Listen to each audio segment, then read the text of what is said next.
Okay, good evening, everyone. We are live. Sorry for the delay, guys. 10 or 15 minutes late. Normally, it's every Thursday, 9 o'clock UK time. I've been rushing back as normal, but I just had a bit of a long call with Gary Connor, who was on the call tonight, cryptocurrency expert, and the call dragged on. Quite a lot of things to talk about, but it's all good news, guys. It's all good news. That's the main thing.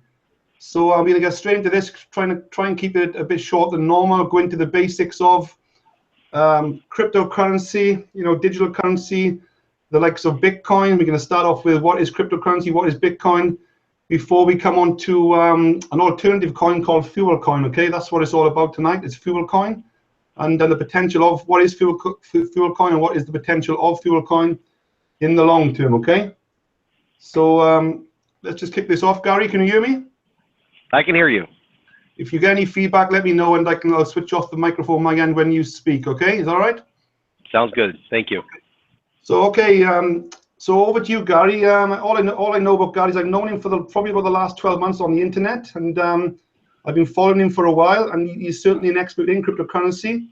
He runs his own publication, his online publication called altcointoday.com. So if you want to learn about cryptocurrency, guys, it's always best to hang around basically with a cryptocurrency expert. That's what I do. I'm a property expert by trade. So when I want to learn about property, I hang around with property guys, So I found Gary, and he's certainly a good find, a really good find. He's a cryptocurrency expert, and he's been in this space, the cryptocurrency space, for a good few years now.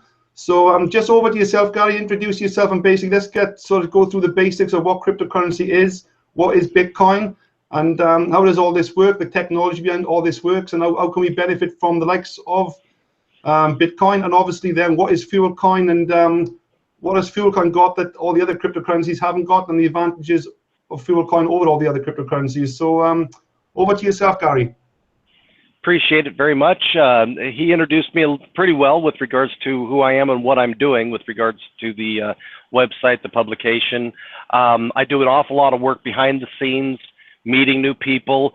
My focus and goal in my career in all of this is actually to teach people. That's really what I want to do more than anything else. I want to introduce people to this emerging technology. This is as significant, if not more significant, than the birth of the internet itself. I called the internet as a winner when it was literally dial-up only, and you used to have to type in http www.whatever-it-was.com, and then there was an actual physical printed phone book for all of these websites. That's how few there were when I got into the internet. This technology is bigger. It's bigger in a bigger way because the internet disrupted and changed the way we do a lot of business, like email. It changed the way we send people messages around the world, the way we place orders. Industry has adopted the internet to keep their inventory tracking and everything else like that. It's big time stuff. We have multi-billion-dollar companies like Google, Yahoo, and all of these other ones in the internet space that got there because they were there at the right time with the right product. Well, Bitcoin is disrupting the #1 product around the world, and that's called money. It's going to change the way we all interface our money, and who controls it, how it's controlled, how it's distributed, and how safe it is. And that's the #1 reason that Bitcoin really matters. It's safer than the traditional banking systems. And let me explain that a little bit. Traditional banking systems use databases to track your money. And they're all interconnected through their international banking wire community. They're all agreed to do certain things, but they're literally just transferring numbers on a database from, column 1 to column 2. There's not really much security there beyond their firewalls to keep people out from monkeying with it. Well, people do monkey with it all of the time. That's why we hear about these, Target stores here in the United States that got hacked, and tens of thousands of customers lost their credit card information. People wake up and they find out their bank accounts have been drained out because this isn't very secure technology. The technology the banks are using today to secure all of our funds worldwide was created about 1963. Okay, so it's old school stuff. Bitcoin is a different way of securing information with a thing called a blockchain. So it changes, it distributes the information out to hundreds, if not thousands of different computers, and it's able to, with a private key, put everything back together. it's literally unhackable. The actual blockchain itself is unhackable, and that's why Bitcoin really matters. Now, there's another little feature of Bitcoin. It's actually a currency as well, and it's considered a deflationary currency because it has a steady inflationary currency because it has a very steady supply being introduced to the market every month that is calculated out down to the very last day that the last one will be mined at year 2140. But that allows for nice, steady, slow growth of the cryptocurrencies penetration, or the number of coins that are out there at any given time. Unlike our governments, who anytime they run out of money, what do? They just print a whole bunch more money to pay their bills. Well, that's why we have inflation, and that's why a gallon of milk costs $5 a gallon today, and it used to cost $1.30 20 years ago. It's because the governments just continue. The second they run out of money, they just start printing more money, and that decreases the value of everything that we purchase. This is different with Bitcoin in as much that Bitcoin is going to more likely hold its value that it is today because there's a finite number of them out there on the market at any given time. Now, price volatility and things like that, that all comes on by and demand. It's just like gold coming out of the ground. There's gold coming out of the ground today, but it's a pretty steady, slow, regular rate. And that's why the price of gold will fluctuate sometimes $10 or $15 in a trading week, but it generally is increasing in value over time, and it's a really good way to hedge against inflation. It's the same reason people buy property. You buy a home or a separate income property to just sit there because its need isn't going to change over 50 years. People are still going to live in it in 50 years, but they're going to have to pay a lot more money than you paid for it. You've just hedged against inflation when you purchase a piece of property or gold or other precious metals. Bitcoin has the same properties as gold, silver, or real estate in as much that there's a finite number, and the more people who want them, the prices are going to continue to go up. And if the economy, the dollar or the yen or whatever it is, it devalues, the price of Bitcoin goes up because you need more dollars to get one Bitcoin. So I like to talk most about the last year in Bitcoin because I was rattling people's cages to pay attention to Bitcoin last October. I think it was October 7th. Bitcoin was kind of an interesting super low at $220 per Bitcoin. Well, it doesn't take much rocket science to figure out that that would have been a really smart idea for somebody to have listened to me last year, because Bitcoin is trading between 650 and 750 right now. And actually, because of the election and the uncertainty here in America's politics, Bitcoin had a little spike this week, and it went up to $740. And of course, there's always a retraction, but it's still $700 a coin when literally 12 months ago or 13 months ago, it was $200 a piece. So the value of Bitcoin is going to continue to grow because it has a very steady set rate that is being supplied, and actually the demand is exceeding the supply at this point. The other thing is that in 4 years, the number of coins is going to get cut in half that are going to be produced month to month. Now, we just had one of these, it's called a block reward halving back in July. Bitcoin was trading at about $385, and now it's 600 and something because the block reward got cut in half. And what I mean is that prior to July, every 10 minutes, there were 25 new Bitcoins being introduced to the market every 10 minutes, 25 every 10 minutes. After July, it was only 12 and a half being generated every 10 minutes. So literally, the supply got cut in half in July. And so that's why we see this actual realistic price of about 650 to 700 as a bottom floor for Bitcoin, because that's literally how many are being produced today to supply the demand. Well, what happens if the demand grows? Calls like this are going to create demand. The more people who want something, usually because it's bought on an open auction, the price goes up because somebody's going to try to sell it for more than they bought it for originally. So that's kind of what Bitcoin's all about. Now, another very significant thing, when I first started getting into Bitcoin, and I had my aha moment a number of years ago and recognized what this is going to be, just like the internet, you couldn't do anything with it. There was a bunch of hobbyists and enthusiasts like myself who would trade them around for things, and you'd gamble and hope that someday these Bitcoins you got, and you got 200 or 300 Bitcoin for selling somebody an old bicycle, is going to be worth something someday. Well, guess what? It is. and it has been, and it's really, really valuable. A lot of people made a lot of money during that particular portion of the process because there wasn't very much you could actually do with Bitcoin beyond just talk and trade between enthusiasts. Now there are mainstream mechanisms that allow you to use it everywhere you can use a Visa. I have been living on Bitcoin personally, 100%. I don't have any fiat dollars unless I need them. I actually trade my Bitcoins for fiat dollars to use them. But I've been living on Bitcoin exclusively for over a year.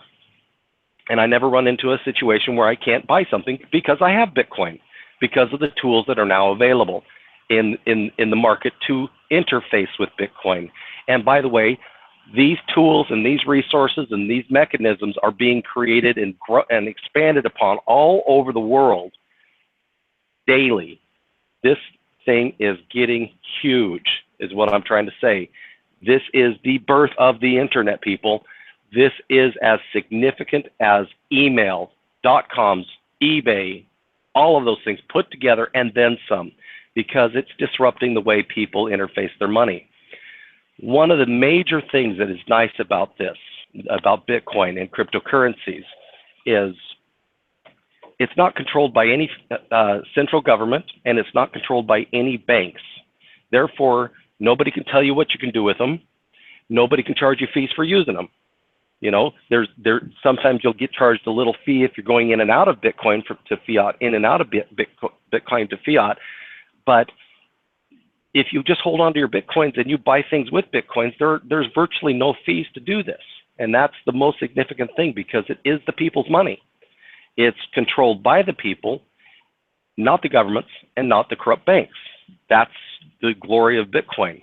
And it has reached such a significant stature as of, well, I would say the last 4 or 5 months, that the stock markets react to things like unclear politics, and gold reacts the same way. It starts to go up if there's an uncertainty in the futures markets. Well, oddly enough, Bitcoin exactly followed the gold uncertainty. It's reached a commodity status.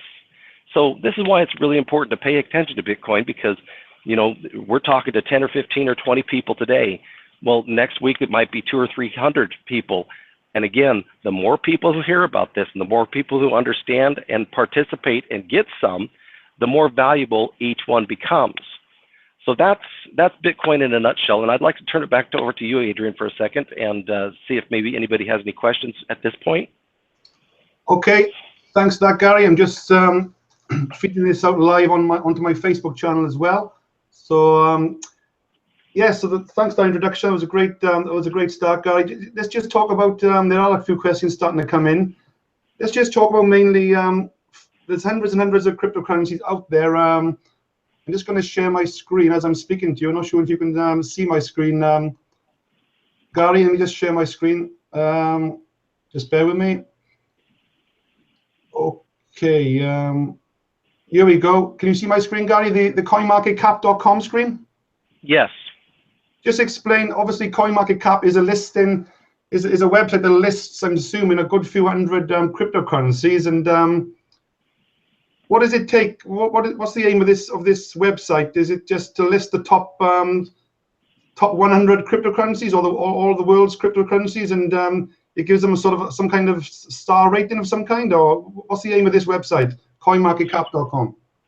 Well, the actual aim of the website is just to be a list of different cryptocurrencies. Now,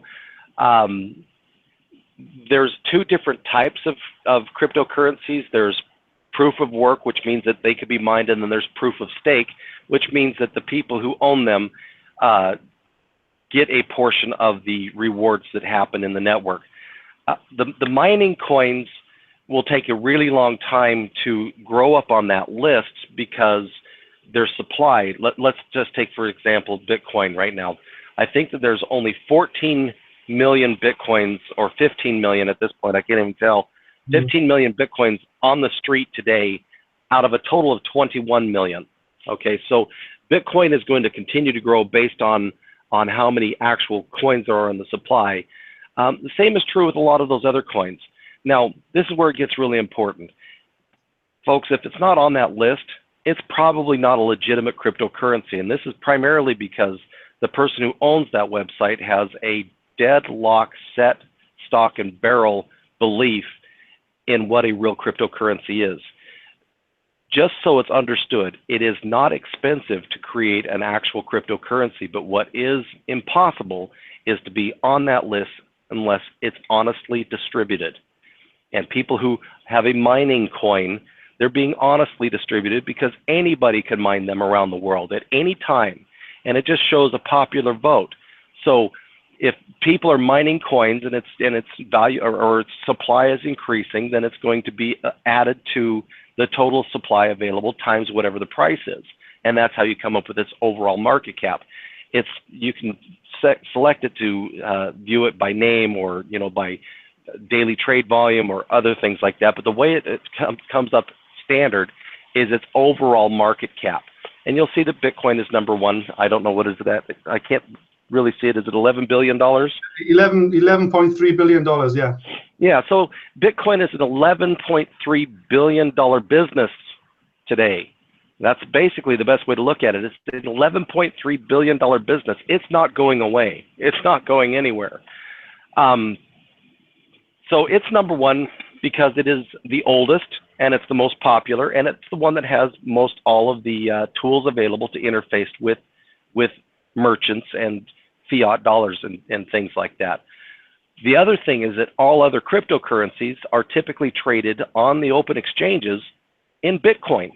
So if, let's take for example, let's say that Litecoin, the next one down there, I don't know if it is a Litecoin, but Litecoin is another very popular cryptocurrency. Yep. If you want to go to an exchange and buy some, you have to first buy Bitcoin. So what I'm saying here basically is if I have $1 million and I want to buy $1 million worth of Litecoin, well, the only way for me to do it is to buy $1 million worth of Bitcoin.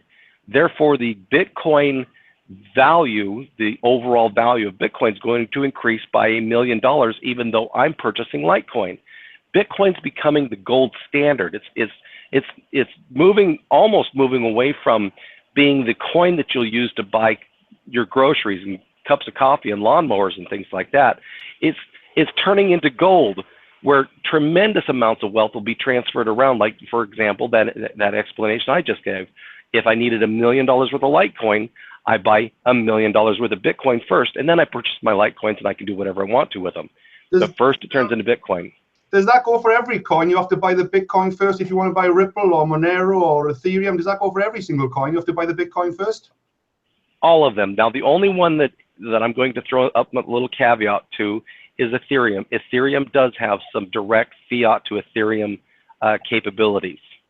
So anytime you can go straight from fiat dollars, which is any government fake dollar bill that is being printed around the world, anytime you can go straight from fiat dollar to a cryptocurrency, it's no longer in the Bitcoin backing area. And Ethereum is one of the very few that is in that situation. But 99.9% of all of the rest of them, you have to purchase Bitcoins first, or you can give somebody who has Bitcoins some cash and they'll use their Bitcoins to help you buy them. But very first and foremost, all of these coins are essentially backed by Bitcoin. Will that always be the case? You always have to go through Bitcoin first, or in the future may it change, or will it always be the case, Bitcoin first? I'm going to say that I believe that Bitcoin for the foreseeable future, that will be the case. Yeah. However, these multi-crypto platforms are being developed and are growing. It really depends on the offerings of one of these multi-cryptocurrency platforms. I can see that there may be an ability to go straight into whatever the cryptocurrency is today, but the foreseeable future, no, it's probably not going. If it is, it's not going to be very popular for right now. It's always going to get traded for Bitcoin first and then used. Right. Okay. So that's coinmarketcap.com. Then that's great. Let's talk about this site here called the Blockchain Explorers or chains.crypto.info. What is this? Is this showing real cryptocurrencies on real blockchains? Is that right? Okay, this is another. This can get a little technical if we're doing a really brand new fresh call for people who are just trying to get into it. Yep. Let me first explain what the blockchain is. The blockchain is literally an accounting record of every transaction that happens from the time the coin starts until today, this minute, this second. The blockchain tracks every single transaction from the birth of the coin to the end of the coin, which at this point there doesn't seem to be any ends to any of them. Because every transaction is on the open public ledger, anybody with an address or a transaction number can actually go search for it and see that it actually happened. And anybody can do this. And this is what separates a real cryptocurrency from a fake cryptocurrency. There are some multi-level marketing platforms that are touting that they have a cryptocurrency, but they don't actually have a legal, and I'm going to say the word legal, cryptocurrency, because actually here in the United States, there are some very specific parameters that allows you to say that you're a legitimate legal cryptocurrency. It's called the blockchain. If you have a blockchain, then everything that Bitcoin does, the rules apply to you. Now, there's a lot of multi-level marketing platforms. The only thing they're really focused on is signups. They want to pay, they want signups, and they want to pay commissions through. So you're not really actually doing anything with a cryptocurrency. You're just participating in a potentially a huge Ponzi scheme. There's really not much beyond that. Right. So all these coins on the blockchain, these are all acceptable in the USA. These are all legally tradable coins in the USA territory. The USA as a whole has not ruled yet, and here's why. The Bitcoin, let's just the cryptocurrency and blockchain technology. I just said a moment ago that it's not controlled by any banks or governments. Well, what is the best way for any government to control the people? It's not with force, it's actually with their money. If the government holds your money, the government controls your money, the government taxes your money, and the banks charge you to use your damn money, then they control you. They have the most to lose by Bitcoin becoming a mainstream adopted currency because they can't control it, they can't tax it, they can't fee it, they don't own it. And that's why they are so hesitant to give it a status of currency. There's a few states, New York and California here, that have, and North Carolina, I believe, has done it, that have actually said that Bitcoin and blockchain technology, cryptocurrencies are a currency. They gave it that status on a state level, but it's not federal yet because the federal government is going to be screwed if they do. They're going to be screwed because they're going to lose control of their people because they lose control of the people's money. And that's huge. And that's the reason why, I mean, come on, let's get real. We know why America's out there blowing up all of these countries. It's because they threaten the U.S. dollar as the world currency standard. You know, Libya was going to come out with the with a gold back, was it the dinar? And where's Muammar Gaddafi now? Not there. Same with Saddam Hussein.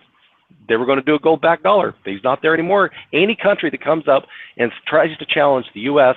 for the U.S. dollar's position as #1 global currency is going to be in trouble, because we like to blow things up. It's just the way it is. And so that's why they're reticent about actually giving Bitcoin that status. Okay, that's good. So the government then, there's no way, because one of my guys asked me this last week, and any way the government can shut down the Bitcoin, or say Bitcoin is going to be illegal to use, or if you're caught using Bitcoin, then you're going to, you know, be put in jail or get a fine of some kind. There's no way it can be shut down then, Bitcoin or any other cryptocurrency. Okay, well, this actually allows us to talk a little bit about one of the things that's right about FuelCoin.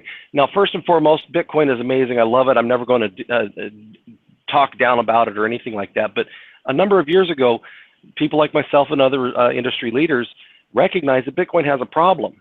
It actually can't handle the volume transactions needed to service all of the money that gets passed around the world. That's problem number one. Number two is the bigger these mining operations. Now, first, let me touch on that.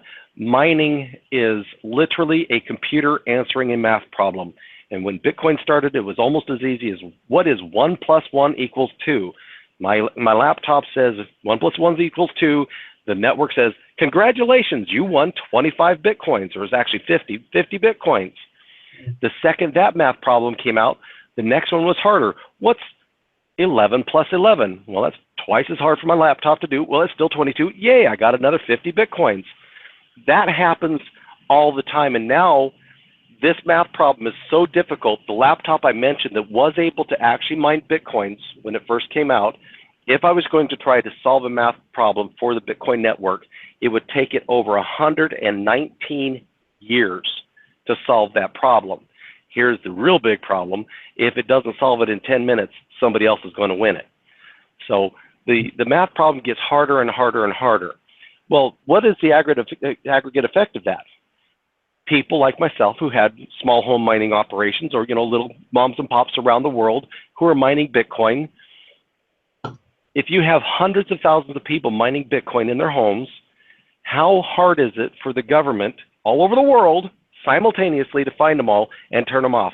In theory, it's impossible. It's absolutely theoretically impossible. Well, because that math problem is getting harder and harder and harder, these people are turning off their computers, and it's only people who've stayed on top of buying more hardware to answer these problems. They're creating these mining farms, these big, huge buildings full of network servers that are doing nothing but solving math problems for Bitcoin. Well, that's consolidation. And in my opinion, this is another big problem, because what if in, let's say, 5 or 10 years, there's only 15 or 20 buildings in the entire world who are doing nothing but mining Bitcoin? How hard is it for the government to find 20 buildings and blow them up? Easy. Easy. So that's a problem. So these mining farms then in Iceland and China, there's big mining farms. They could be attacked then. The Bitcoin mining farms. Yes, and that's one of the. I got feedback here, Adrian. Okay. Yeah, go on. That was one of the major problems that we found or recognize, is that as the Bitcoin network grows, it's actually becoming more and more consolidated. Well, the entire point of the Bitcoin network was to be completely distributed and decentralized. Well, if you only have 15 or 20 or maybe 100 or 200 different buildings that are supporting the entire network, that's not very well distributed or decentralized. It's pretty centralized. So a whole new algorithm was created. Using the information, the technology, and the brains behind Bitcoin, the blockchain technology, a brand new set of software algorithms were written to work differently and better and faster. This is where FuelCoin comes from. The theory that these farms growing and getting bigger and fewer of them and consolidating the mining process to keep the network going, that's wrong. So what the FuelCoin network does, everybody who has a wallet, who has some coins, participates in the actual confirming of transactions for the blockchain. And it doesn't take very many resources for your computers to do this. So the more people who come onto the network, not only does the network get bigger, it gets faster, it gets stronger, and it becomes more and more decentralized. So in 10 or 15 years, is it possible to shut Bitcoin off? I'm going to say it is actually possible to shut Bitcoin off. Whereas a coin like FuelCoin, using the proof of stake algorithm, there could be millions of wallets all over the world that would have to simultaneously be found and turned off at the exact same time to be able to do that.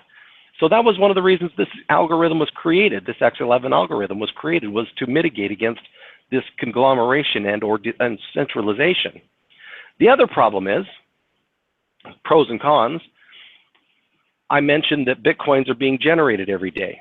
And now it's a very, very fluid, steady rate. It's pretty easy to calculate out, and based on growth, it's going to continue to increase in value, but it's not actually deflationary. There's still 12.5 new Bitcoins being generated at every 10 minutes, and I haven't done the math in a little bit, but the last time I looked, the net effect of that is there's about $33 million worth of Bitcoins being put onto the market every single month.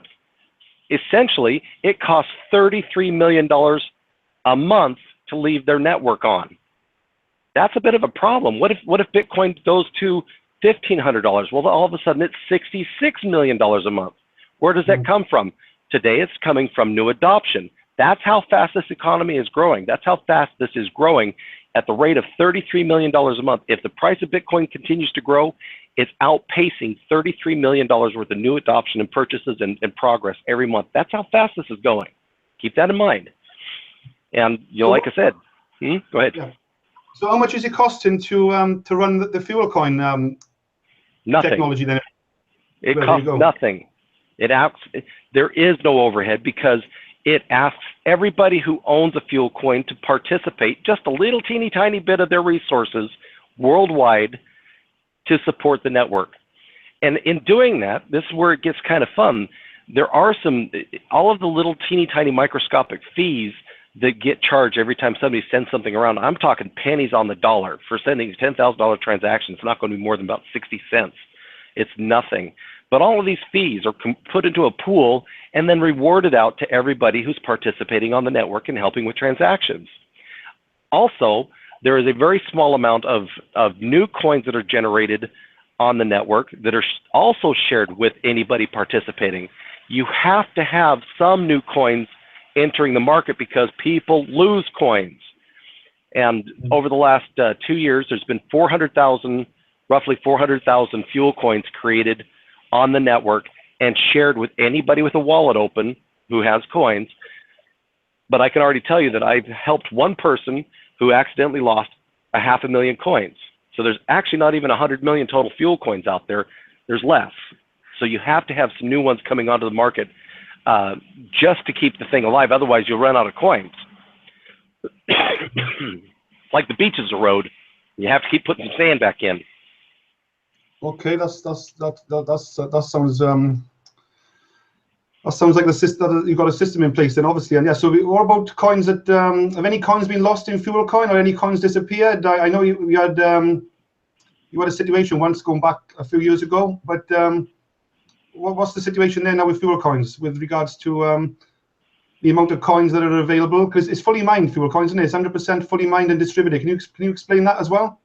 Yes, instead of releasing these coins out over the next 100 years like Bitcoin is going to do it, we thought that it would be a lot more intelligent to have them all upfront and available for people, and not 21 million, because then you're always working in strange decimal points anytime you want to calculate out how much you're spending.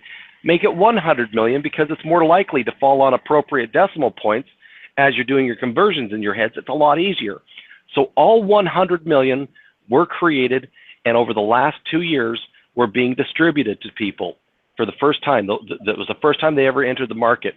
About 4 months ago, the very last of the pre-mined coins was sold to somebody, which means FuelCoin is the world's first fully deflationary cryptocurrency of relevance.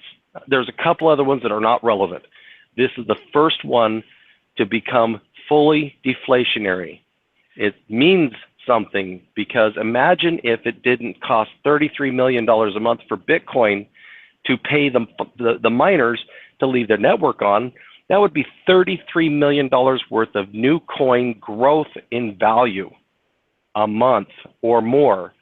If they didn't have that $33 million being sucked off and used for power and electricity, a Bitcoin would probably be worth about $5,000 today, just based on how much money has been coming into that economy since its inception. Right. Okay, that's great. Another key question which I want to bring up is regards to, you always hear people talking about, well, Bitcoin, they are number one, and merchants are accepting Bitcoin, like Starbucks and airline companies. They're all accepting Bitcoin now if you want to book something. But FuelCoin and all these other ABC coins, they haven't got no merchants on board. Is that a big thing, or we don't need any merchants on board yet? It's too early days. Well, the way I look at this is, first and foremost, when I became aware of Bitcoin, nobody accepted it either. And during the period between the time that I learned about it and the time that I actually went all in with it, there was very few places you could actually use it, or very little you could do with it. But in just the last 3.5 years, you can use it you can use it everywhere. I mean, there's places where you can top up a Visa card in your country's currency with Bitcoin and use your Visa card anywhere you need to, and it happens quick. So this is what Bitcoin has done. It's also what Bitcoin is doing for everyone else, because these platform operators, they make little small fees for every time you use their service to interface with the fiat dollar. Well, of course it makes sense. If a currency or cryptocurrency is significant enough, why wouldn't they add it to their platform? Believe it or not, Apple Pay and Google Pay that you now are seeing all over the world where you can pay with your phone with Apple Pay and Google Pay. They didn't even realize this, but they literally opened up the ability for all of those terminals to accept cryptocurrencies, and they didn't even realize it. And that's a beautiful thing, because there's no reason for us to compete with Apple and Google and even Bitcoin when it comes to this area. We're just going to wait until the technology is available to integrate into those platforms. Now, why would anybody think that another cryptocurrency would make any sense? Isn't Bitcoin perfect? Well, I've already explained that it's kind of not. The other problem is it can't handle the transactions. If the entire world's economy, or let me just say, if 1% of the Visa network was to be put on Bitcoin overnight, it would be hours, if not days, for your transactions to confirm. It can't process these enough. It can't handle enough transactions to do that, which is where the niche coins are going to come in.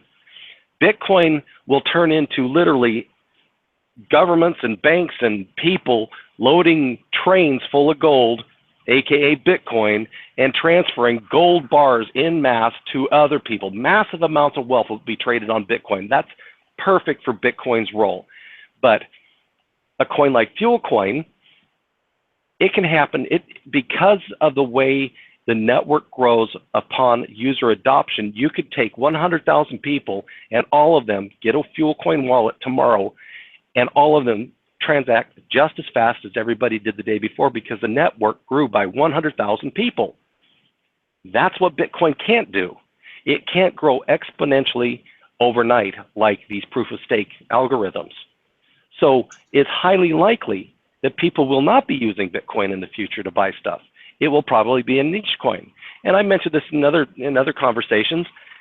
Around the world, there's 173 relevant currencies, government-backed currencies, right? Well, it kind of stands to reason there's going to be more than one cryptocurrency, more than 100 probably. There could be several hundred very successful cryptocurrencies. There's several hundred relevant websites, isn't there? Making hundreds of millions, if not billions of dollars a year. There are hundreds of them. And this is the biggest pie ever in the history of humanity to be chopped up. This is the use of money. This is interrupting and disrupting the transfer and process of money. It's the golden goose. So what about the technology in Bitcoin? And why can't they advance that technology over the next coming few years, and then Bitcoin has the best technology? It catches up with all these other more advanced technology coins like proof of stake coins. Why can't Bitcoin enhance their technology then and catch up with everybody else? Because the blockchain technology is unbreakable, unchangeable, irrevertible. You can't change it. You can't manipulate it. You can do nothing to it. Once it's launched, it's launched. You can make minor tweaks. You can change certain little things, but you can't switch over to a proof of work to a proof of stake unless it was predetermined at the very beginning to do so. And like I said, proof of stake was not available when Bitcoin came out, because Bitcoin in itself was the most significant piece of technology, software technology, to ever be hit the planet Earth. So it was amazing enough as it was. But come, 5, 6, 7 years later, people got thinking about it and they rewrote it. And you have to start it with the platform proof of work or proof of stake, otherwise, or have a hybrid that has the ability to do both. But it has to start at the beginning. Otherwise, what you have to do is create a new coin and trade everybody all over the world, to be fair and honest, not everybody go to jail, to trade them all in for their old coins. It's physically impossible. So there are coins out there that are hybrid that do proof of stake and proof of work then, are there? Yes. There's all proof of stake coins for block one is a proof of work coin. You actually mine all of the coins, or the number of coins that are going to be distributed. You mine them in block one as proof of work, and then it rolls over to proof of stake, and then it operates as proof of stake only. Now, we do own technology that allows for concurrent proof of work, proof of stake. So, But that's not what FuelCoin is. It's kind of pointless, but it is available, and we actually own it. I've seen some other coins launch out in Asia, and they've launched as a proof of work coins. What's the advantage of them launching as a proof of work coin when they could launch as a proof of stake coin, which is more advanced? Is there better technology? Is that right? I believe. Okay, a lot of these other cryptocurrencies. The banks used to give out toasters to bring in customers. They used to give out gifts for signing up their accounts. People are looking for the shtick, some way to get people's attention, because honestly, the launch of new coins, and I told you already at the very beginning of this call, it's not expensive or difficult to launch a new coin. I could literally have a new coin, the altcoin today coin. It would take me 5 days and $2,000 or $3,000, and I would have my own really cool sounding cryptocurrency.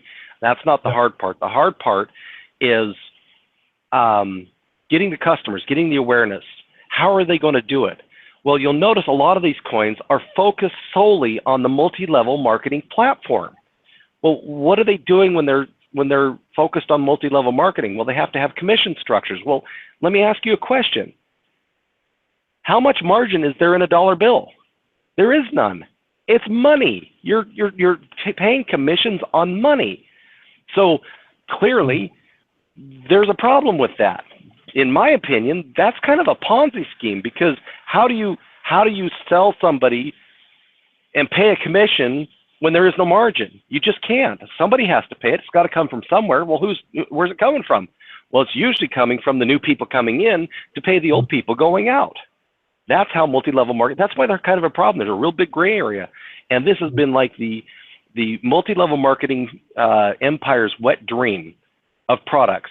There is no manufacturing, there is no shipping, there is no liability, it's nothing but blue sky. And they're trying to piggyback on Bitcoin's success to become relevant. I think that's a flaw. Now, I personally think the multi-level marketing or the person-to-person marketing is the best way to teach people. But how do you pay commissions when there is no margin?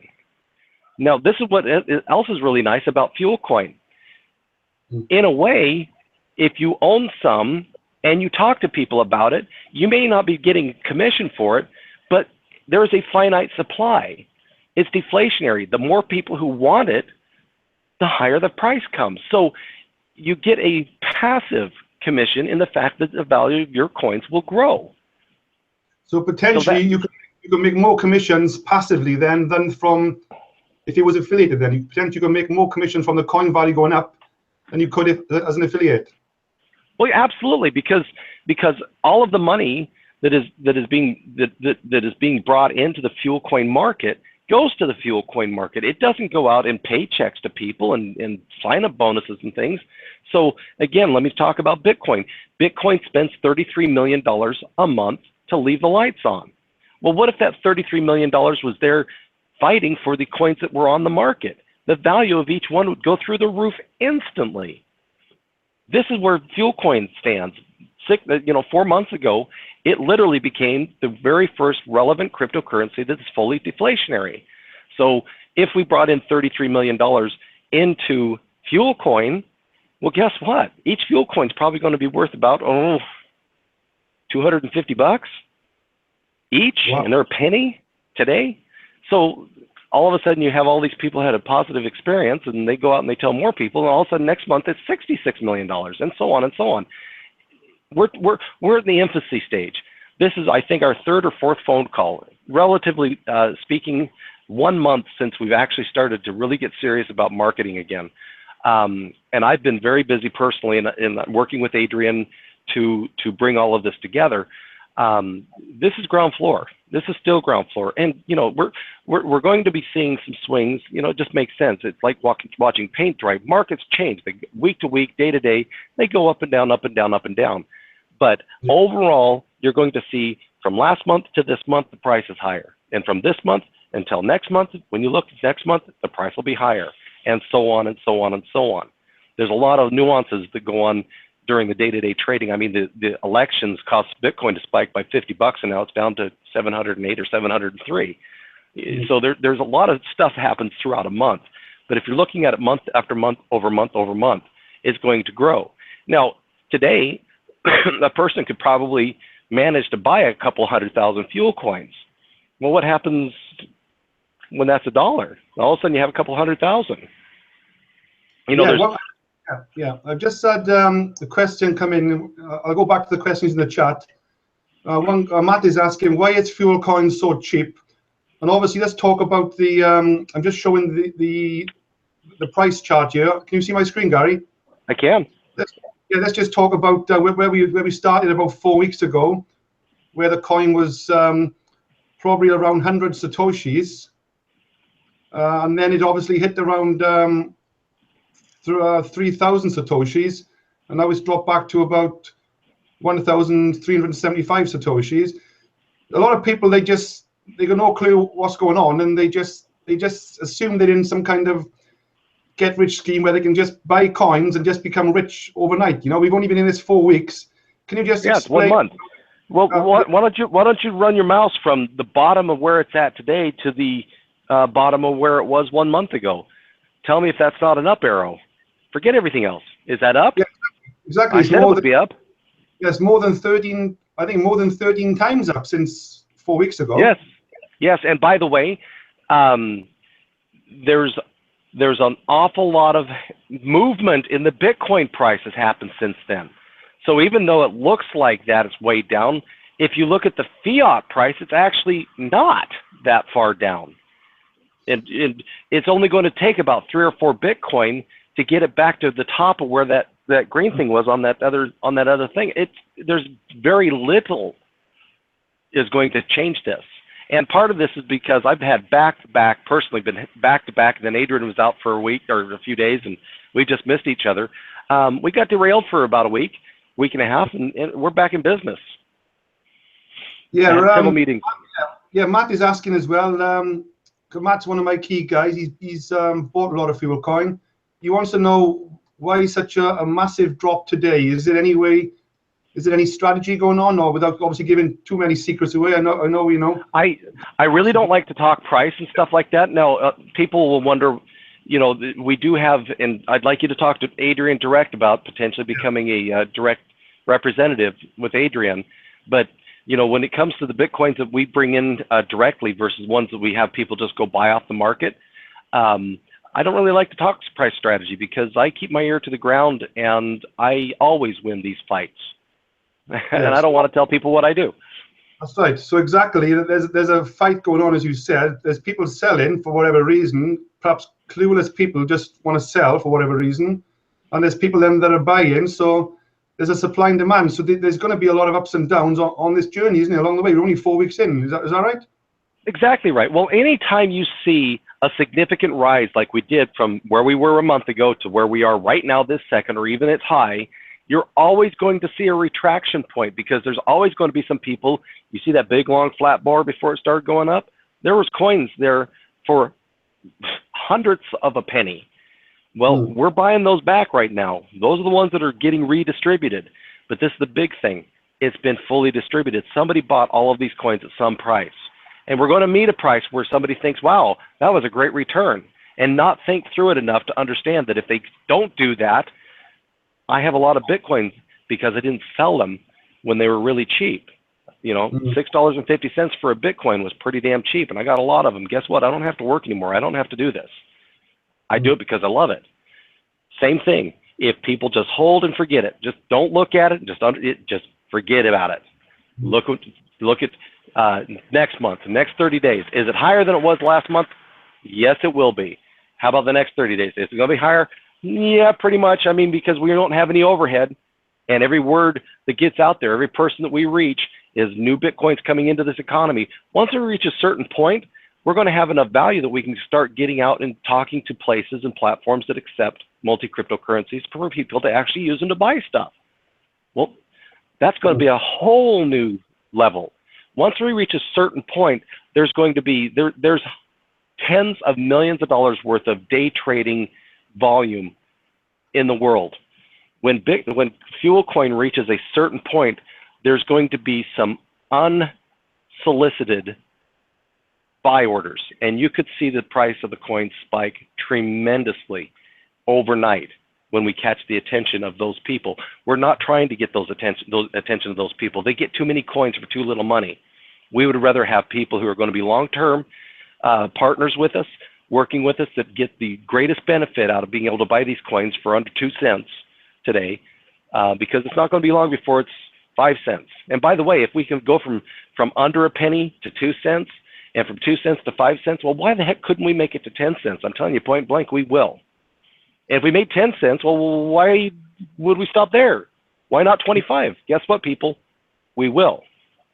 And just like Bitcoin, it's going to reach a critical mass, and all of a sudden it's going to shoot from whatever it is, I'm just going to say 75 cents to $3. You'll be a real happy person if you were the one who paid attention early on. So just like I was with Bitcoin. Yeah, so basically, I go as far as to say, just acquire as many coins as you can afford then, to a certain degree, isn't it? Why are they so cheap? Why are they at this price?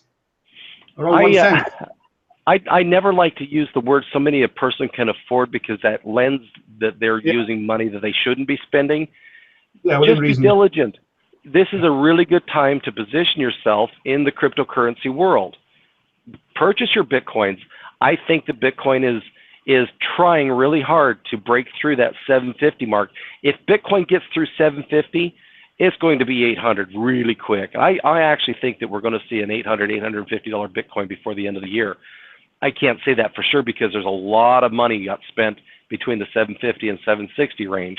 But if it breaks through that, just like we are right now, like FuelCoin is right now, it has to break through this little brain thing at 2 cents. If it can break through 2 cents, I imagine that the sell resistance is going to pull back a lot, and the price will be able to go back up pretty easily. But we had a massive price increase. We're going to fight a little war for a while, but we're winning it. What's it going to take to hit 2 cents? How many Bitcoin new customers or orders we need? Is there such a thing? Well, okay, I can share this. From a market management standpoint, I like to use a ratio of 3 to 1. So basically, if it takes 1 Bitcoin to get from the price it is now to the next price, I need 1 to purchase it, and I need 2 to hold it to make it stay. So that's 3 Bitcoins for 1. So 2 cents, I think we're sitting at about 4,000, about 3,000, 3,100 Satoshi. I believe the last time I looked, and I can't see it right now, it's about 7, so about 21. I think, Adrian, between me, you, and the other orders that I've got, we could be close. But I don't share a lot of secrets. I have some people that I would like to win out of the market that want to come in. They have some pretty decent quantities of coins, and I'd rather buy them for all of us cheaper. Well, absolutely, yeah. We don't want to give away all the strategies and secrets. That's for sure. So that's fair enough said. Yeah. So let me just check if there's any more questions in the chat here.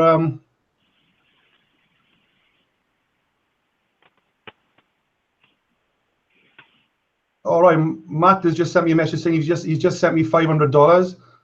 That's great. Thanks for that, Matt. Well, Matt is asking as well, what happens if you lose FuelCoin? Will they be replaced? No, you own your coins. This is just like, and I'm dead serious about this, people. You got to understand, this is like carrying around a bag full of gold coins through the dark park at night somewhere. If you drop them and somebody steals them, they're gone. There is no insurance. This is just like gold coins in your home, in your wallet, in your safe. We have tools and capabilities to keep you secure. But if you screw up and you lose your coins, you have lost your coins. It's on you. But we have all of the tools available to you to keep your coins safe.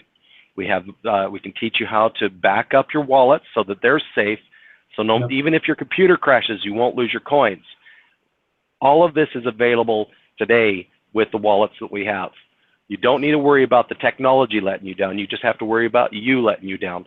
And I mentioned that I know for a fact there's 500,000 coins that are gone.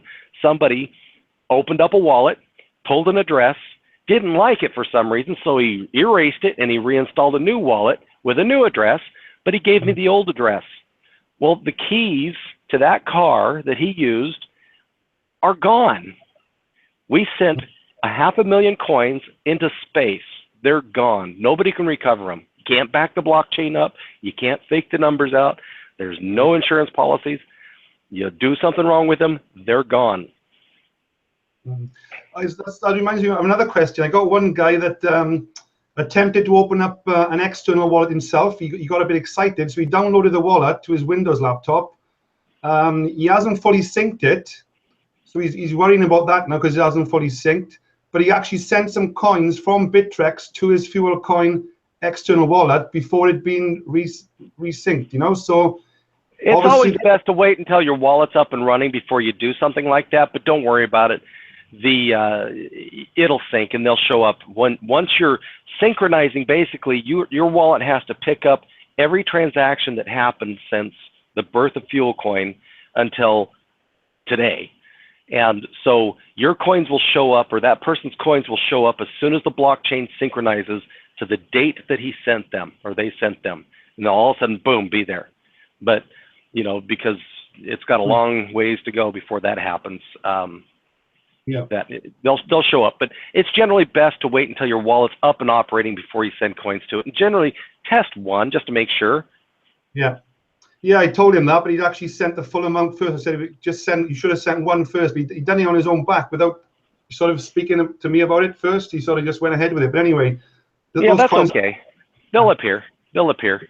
While we're on that subject, just explain the difference or the advantages or the pros and cons of leaving your coins on a Bittrex wallet, which is obviously on the internet, bittrex.com, or moving them from Bittrex to an external wallet and leaving them on an external wallet. What's the pros and cons of that? Okay, well, this is a really easy one to explain why. Well, first and foremost, we love Bittrex because they have been one of the few exchanges in the world that has managed to keep from being hacked and a theft of coins happening. Now, I mentioned that Bitcoin and blockchain technology is unhackable. That is true, but exchanges are hackable.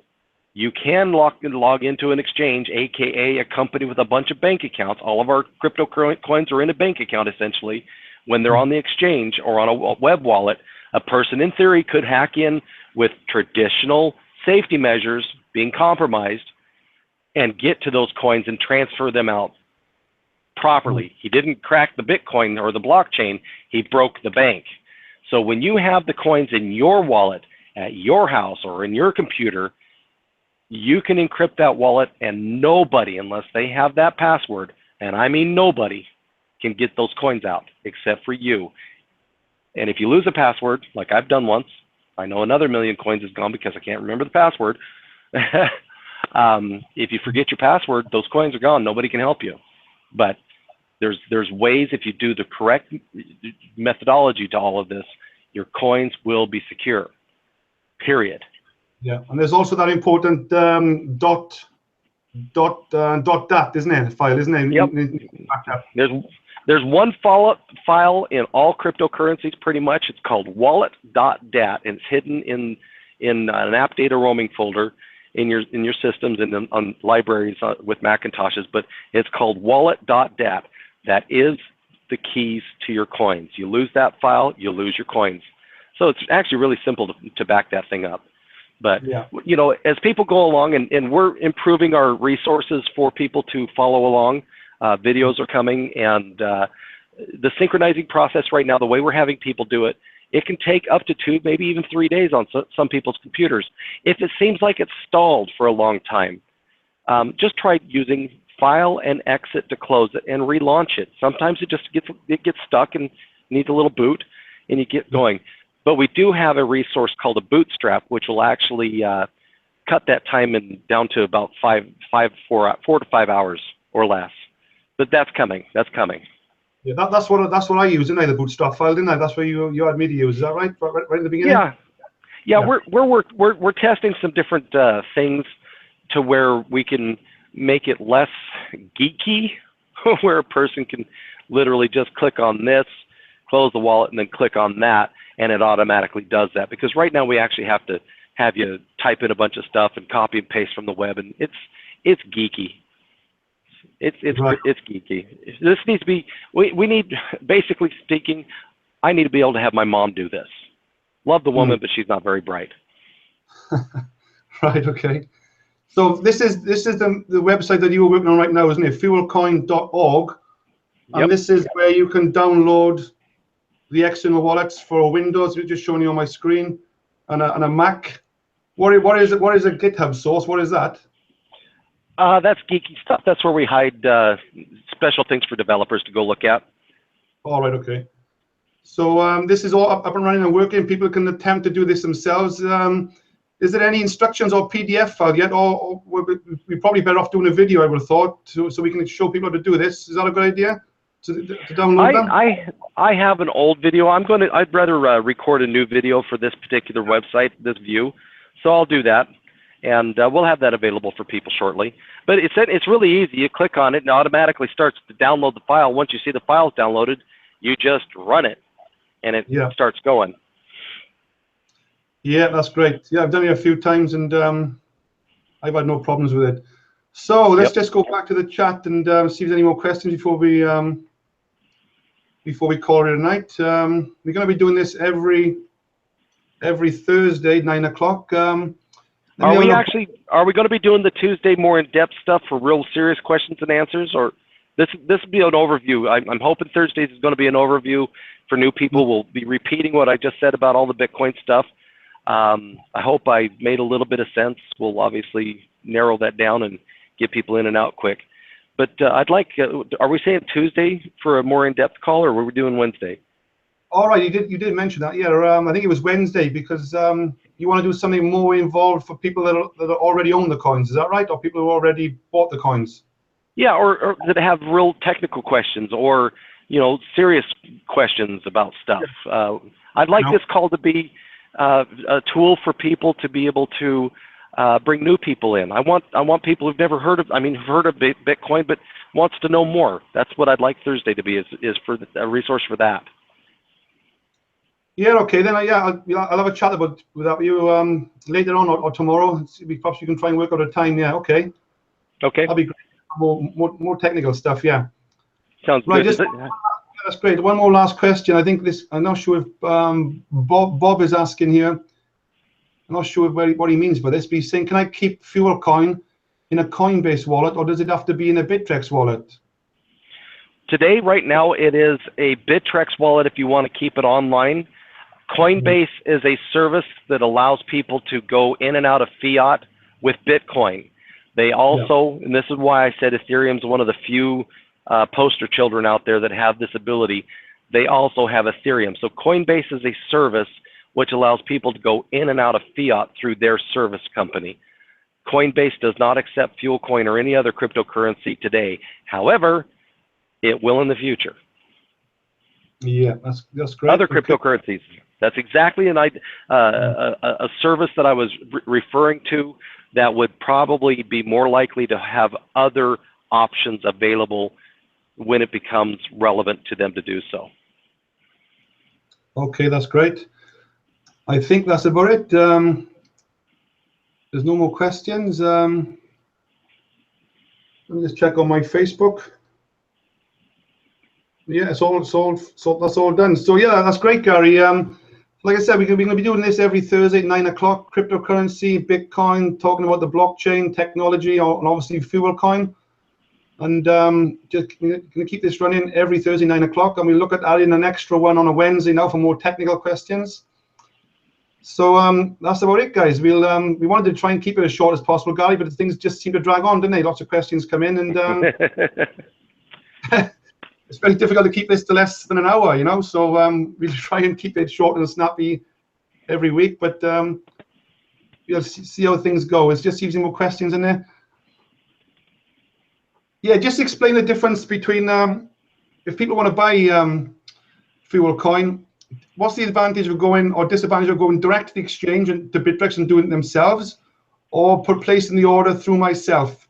Because a lot of people think, why should they place the order through me when they can just go straight to the exchange and do it themselves? There's absolutely no reason why a person wouldn't want to go to the exchange and get them themselves. Let me give you some of the advantages to working direct. Let's pretend that you have 10 Bitcoins that you want to spend to get FuelCoins. The price, I think he said, was 1,300 Satoshis. I need to open up the, oh, my computer's completely shut down. I just got back from a long trip. Anyway, it's 1,300 Satoshis right now, but if you're going to go spend 10 Bitcoins, you're going to push the price up to 4,500 or 3,000 Satoshis, something like that. So you could be paying almost double what you would be purchasing direct from Adrian for. Now, when you purchase from the exchange, what happens to those Bitcoins? Well, I'll tell you what happens to those Bitcoins. They probably go to a different market. Somebody went in there selling coins, and they're taking that Bitcoin, and they're going to go use it on different markets. Well, when we get the coin orders through Adrian, not only are we able to fill larger orders at one price, generally better than what you could do off of the market, but it also allows us to purchase, use all of the Bitcoins for the FuelCoin market exclusively. And then we control the FuelCoins. We get them back. We hold them here. We aren't dumping. We're helping managing the market. Now, you may see a time where it seems a little erratic like it is now. There's a couple of reasons why there hasn't been a lot of activity to balance out the market. As you can see, it was really, really balanced, and then it kind of started going all over the map. I'm working on some information that has caused me to pull back a little bit and wait for the dust to settle. You may actually be able to purchase coins a little less expensively on the market today because you're not fighting with the direct purchasing. But when you are fighting with direct purchasing, you're fighting against essentially all of us, against you trying to get those coins for the best price. You're probably going to lose. So somebody put in an order now. I'm just showing my screen now. Between 9 and 11 Bitcoin, you're looking at 3,636 Satoshis. That would be the price. Yeah. Yeah, so you'd have to pay 3,600 Satoshis. And the worst part is that would be an artificial spike. You'd see this huge spike. The price would go up for, 25, 30 minutes before it finally got pushed back down, probably settled in around the 2,000 mark. But it would cause an artificial spike in the market, and we don't want that. Yeah, what happened? It would spike up, and then it would what's the word, like retrace and drop back, would it? Yeah, there's always a pullback. There's always a recorrection. Would it actually help the overall price raise? Of course it would. I believe that, if we took this example right here, right now, the price of FuelCoin would probably all by itself work up to about 2,000 Satoshis from 1,300 Satoshis. But it wouldn't be 3,600. It'd be about 2,000. So you'd paid about 1,500 Satoshis to fill that order more than you need to. Okay, so that is the answer. There's no real advantage of buying direct on the exchange. Just be better off dealing with it Now, here's the other thing, is that if anybody has the ability to reach out to people and get orders flowing through them, talk directly to Adrian. There might be some other opportunities available for you. But this isn't a multi-level marketing play. This is a person-to-person marketing play. People who help people the most, there could be some other additional advantages available. But you don't have to sell anything to be involved in this. But does it help you to help people hear this? Yes, it does. Passively. You don't have to, there's no requirements, there's no recruiting figures. But if you happen to be somebody who's motivated, believes in this technology, believes in what we're doing, where we're going, then by all means, talk to Adrian direct and become a direct distributor. And I'm assuming, just to probably finish off here, because this is not an MLM or an affiliate program, I'm assuming we're not under legislation or being watched by any governing bodies like the SEC in America. We're not being overlooked. Is that right? Absolutely. Not a thing. That's great. Okay. We are literally person to person teaching. Which is obviously all above board and all legal. Yeah. We're literally using FuelCoin as an opportunity to teach people about cryptocurrency as a whole. We want people to own Bitcoins. And by the way, when you own FuelCoin, because it is traded in Bitcoin, you actually own Bitcoins. So we want people to have Bitcoins. We want them to be involved in cryptocurrency. We'd like to see them becoming more involved in the whole movement, because it is literally, I can't even repeat myself enough. If you don't hear my words this year, like the people who didn't hear my words last year, when you feel stupid and foolish next year, Don't blame me. Blame yourself. Yeah, and just explain, it's just come back to me now, regards to the price of Bitcoin over $700 now. If Bitcoin ever went doubled to $1,400, which it possibly could very soon, that also increases the price of FuelCoin just automatically. Am I right or wrong? Not always. Well, yeah, However, the last time when Bitcoin went from 650 to 700, it did positively affect the price of FuelCoin, because FuelCoin's price didn't slip against the Bitcoin. So we recognized all of the gains from Bitcoin's price increase in FuelCoin also. Now, let's just pretend, I'll just use some round numbers. Let's pretend that Bitcoin's $650 and FuelCoin is a half a penny. And all of a sudden, Bitcoin, and it's trading at 100 Satoshis. FuelCoin is trading at 100 Satoshis. Bitcoin goes to $750, basically a net increase of $100 per Bitcoin. And FuelCoin doesn't change at all against Bitcoin's price. All of a sudden, without the market changing at all for FuelCoin, FuelCoin's now 1 penny. That's exactly what happened. It was, with no new orders coming in, it went from, I think it was just under a penny to just over a penny, just because Bitcoin itself went up and the price of FuelCoin didn't go down against Bitcoin. So that's a win-win. That's a win. How's that? That's a win. But then FuelCoin price starts going up against Bitcoin, whose price already went up. That's a win-win-win. Yeah. Now, there may be some times where Bitcoin goes up very sharply, and people will sell it back down to what it was the day before. So, for instance, let's say it's a penny and a half right now, and Bitcoin goes to $800 and artificially inflates FuelCoin price to 2 cents. There's going to be a number of people who probably want to get 2 cents for a FuelCoin, and they'll sell it back down until it gets to where they didn't want to sell it at 1.5 cents. So that's a net wash. That's fine. You didn't lose any money. But more often than not, especially with a coin that has this much potential, you're going to find that the rise of Bitcoin is going to be a positive for the market, especially because we're rising against Bitcoin. So, you know, if you own 1 Bitcoin and it goes up $100, you've made $100. But if you own 1 Bitcoin worth of FuelCoins and it goes up twice against Bitcoin, it goes from 2,500 to 5,000 Satoshis, all of a sudden you have 2 Bitcoins, and you don't have just an $800 coin, you have a $1,600 profit. Wow. And just, yeah, I get that. Yeah, that's incredible. So with regards to, well, yeah, that was my last one. Yeah, you mentioned earlier on the private call we had about FuelCoin. We've got a 2-year head start because FuelCoin's been around. Is it around over 2 years or just under 2 years? What is the advantage of having that sort of 2 years in present compared to a new coin launching today? Well, first and foremost, it took almost a year and a half to get the coin fully distributed, so it could reach that full distribution status, and that was a bloody war. I'm going to point blank. It was a bloody war, but it was achieved, and it took about a year and a half for that to happen.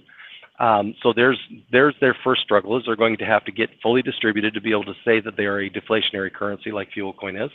And the other thing is, unless they can prove that they have distributed them, they're not going to get their full supply shown on CoinMarketCap. So you may have a coin that they're all touting is worth 15 or 20 billion dollars, and you go to find them on CoinMarketCap and they're down around number 400, and they show that their at market cap's only like $220,000 or even $50,000. It's because they weren't able to legitimately prove that they were distributed to somebody. And the owner of that website has been, and I thank goodness for him, he's been very diligent about making sure that the distribution is honest and fair and provable. So they may have all of these touting things that they can talk about, but they're not going to show up on CoinMarketCap unless they can damn well prove it. And we did. FuelCoin did. Wow. Okay, that's very interesting. That's very positive news. So, okay, are you allowed to give? I got some orders coming in. Are you allowed to give a price on the actual coin now itself through the daily order, or is that a private thing? You know, the actual price. That'll be a private thing because I have a bunch of orders that need to be processed, and I've been off of the computer for 2.5 days. I haven't even been able to get to the internet to make any orders. So I don't even actually know what the price is right now. I'm assuming we're probably still sitting pretty close to the last prices, if not a little higher. Yeah, the actual cent price right now on Bittrex is just 0.2, is 0.0098 cents. So we just touching on one. That's silly. Just give me 15 minutes and we'll have that corrected quickly. That anything under 2,000 right now is not even realistic. So you can see it hitting. You can see it going back to around 2,000 sooner rather than later, hopefully.